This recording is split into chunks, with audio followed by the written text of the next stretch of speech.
Are watching the National News Desk, America's News Now. I'm Jan Jeffcoat. It's Tuesday, August 19th, and this morning, Texas state lawmakers setting their schedule to vote on new congressional maps that could give Republicans 5 additional seats in the House. We want to get right to Mark Boyle at the live desk with the latest. Mark, good morning to you. These delays finally over now that the Democrats have finally returned to do their job. So what are we expecting specifically this week? That vote tomorrow, possibly. A live look over Austin, Texas as we get started here this morning. Jan, we're talking about the redistricting vote tomorrow.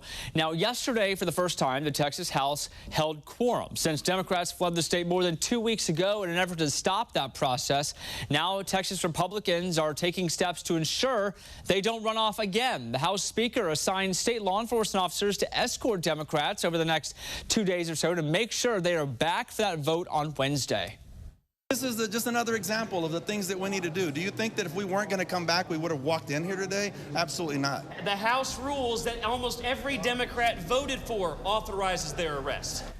And one of those lawmakers, Representative Nicole Collier, rejected the demand to be placed under watch of police. So instead, she opted to spend the night, stay the night in the Texas House building on the floor there to protest.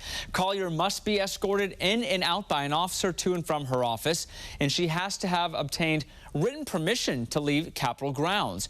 Meantime, lawmakers were able to pass a number of other issues that had bipartisan support, including aid for flood victims back from July 4th, upgrading flood warning systems there in Central Texas, as well as establishing a rainy day fund, more money for emergencies in the state.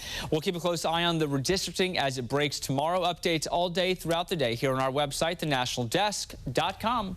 The Texas legislature had enough members present for a quorum. A quorum is present. It's time to resume the work of the people of Texas sent us here to do. Democrats who left the state during the first special session returned to the House floor today, but their return has sparked new controversy inside the House chamber. Aryami Virhin was there, and the Sergeant of Arms told the head of the Texas Black Caucus she could not leave without a permission slip and a DPS trooper escorting her until session reconvenes. We followed the Bexar County delegation from Austin to Chicago, spent a week there covering their press conferences and everything they were doing while breaking quorum, and now we met them back here in Austin today. But not the entire Bexar County delegation made their way back into the State House.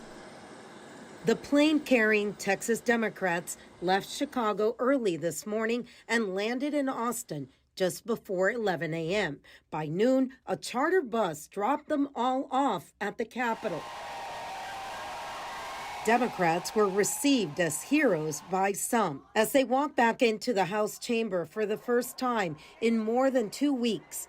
But not all returned. Half of the Bexar County delegation, state representatives Josie Garcia, Trey Martinez Fisher, and Elizabeth Campos, were marked as absent.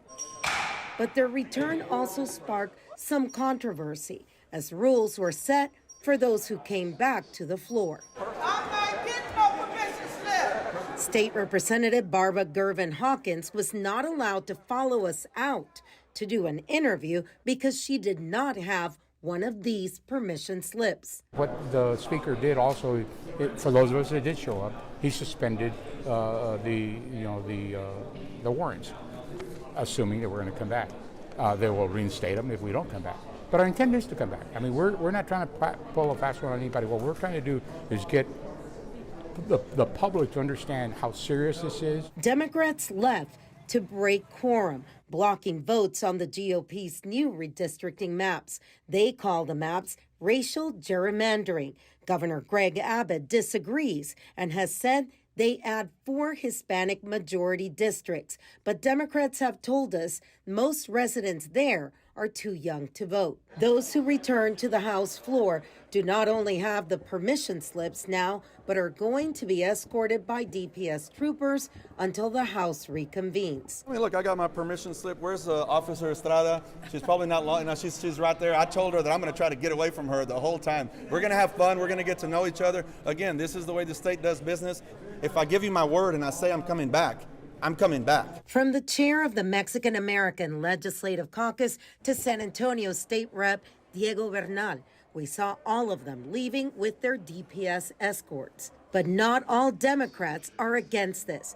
Last week, we reported that State Representative Solomon Bojani was getting death threats after the Tarrant County GOP chair said he was a radical Muslim who should not be allowed to hold office. Here's a guy who is a radical Muslim, foreign-born. In my opinion, we shouldn't even allow foreign-born people like Ilhan Omar or this guy in New York or the guy running for, mayor up in Minnesota. I mean, none of these people. I am taking in the positive way because I do need that security. I mean, as you can imagine, so much negativity has spread on social media.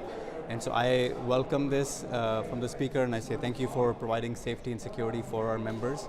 Especially people like me who have been doxxed. With permission slips and DPS troopers in place, the House is ready to get back to work, since the return of the Democrats means that they do have a quorum. The House will reconvene here in Austin on Wednesday. Yami Virgen, Fox SA. Melissa Vega at the Live Desk. Well, happening right now, Texas House Democratic Caucus saying that a member of the Texas House is being detained tonight as a political prisoner. Representative Nicole Collier out of Fort Worth says she is not signing a permission slip. So she was told that she had to stay on the House floor, and that is where she is right now. We have pictures of Representative Collier in a very empty House chamber. Collier, an attorney and 7-term lawmaker, was one of the Democrats who broke quorum, left to Illinois. The Texas House Democratic Caucus saying that she is refusing to sign the permission slip that would assign her a tax-funded escort to require her to follow her every movement throughout the state 24/7.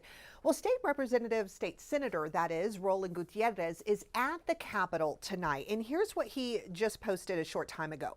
It's nonsense. This speaker is out of line, and he has essentially locked up Nicole Collier in there, who she will stay there. She is not going to sign this permission slip. It's just nonsense. Yeah, and right now there are people outside of the House chamber. They're actually chanting to let Representative Collier go. But again, she is in there on the House floor, plans to stay there because she said she is not signing anything. We're told that she may be in there until Wednesday. That is the latest from the Live Desk. And some Republicans. Overnight, a Democratic Texas lawmaker spent the night on the state House floor. She's still there. State Representative Nicole Collier is one of the dozens of Democrats who returned to Austin, Texas yesterday after they had left the state to protest the Republican redistricting efforts that have been going on. As we've been tracking, Collier refuses to go along with a Republican demand that the Democrats who left the state now have a law enforcement escort if they leave the Capitol grounds until the House reconvenes. Most Democrats complied, signing what they called permission slips. Collier said this about why she would not. We've had enough. We've had enough of them taking all of our rights away. And so I've taken a stand. Hell yes. I'm pushing back. Yeah. And that's what we got to do. When I heard the order, I was like, hell no. Why should we bow down to what they want? I'm taking a stand.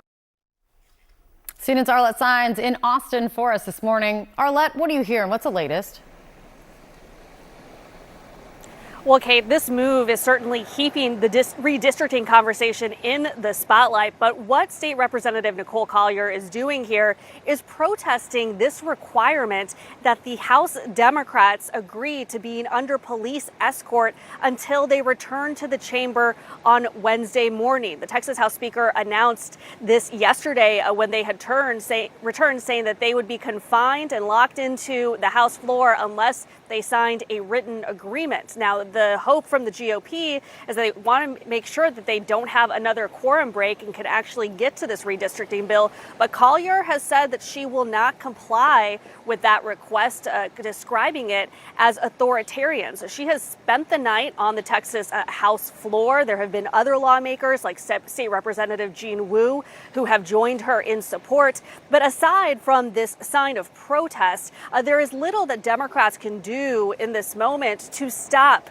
Republicans from pushing through these congressional maps that could net them up to 5 U.S. House seats in the next midterm election. Instead, right now, they're starting to turn their attention to making the legal arguments for why the courts should strike down these laws once they go into effect. But last night, Texas Governor Greg Abbott defended their proposal while also taking a swipe at California. What the Democrats have done is disgraceful and potentially illegal. I'll tell you this much. If California dares to try to squeeze out more Republicans, there are going to be lawsuits that will overturn that. What I can tell you in the state of Texas, the 5 Republican seats that we are adding, they are going to withstand legal challenges. Now, this redistricting bill passed out of committee last night, and it could come up on the House floor for debate as soon as tomorrow. The GOP side has yet to lay out a specific timeline for when this could be passed, but they want to get this done very soon. And at the same time, you have Democrats in California who are beginning to consider their own legislation to redraw their congressional maps to pick up 5 Democratic seats. That could be or has to be completed by the end of this week. So a lot to watch in both states as this redistricting showdown continues.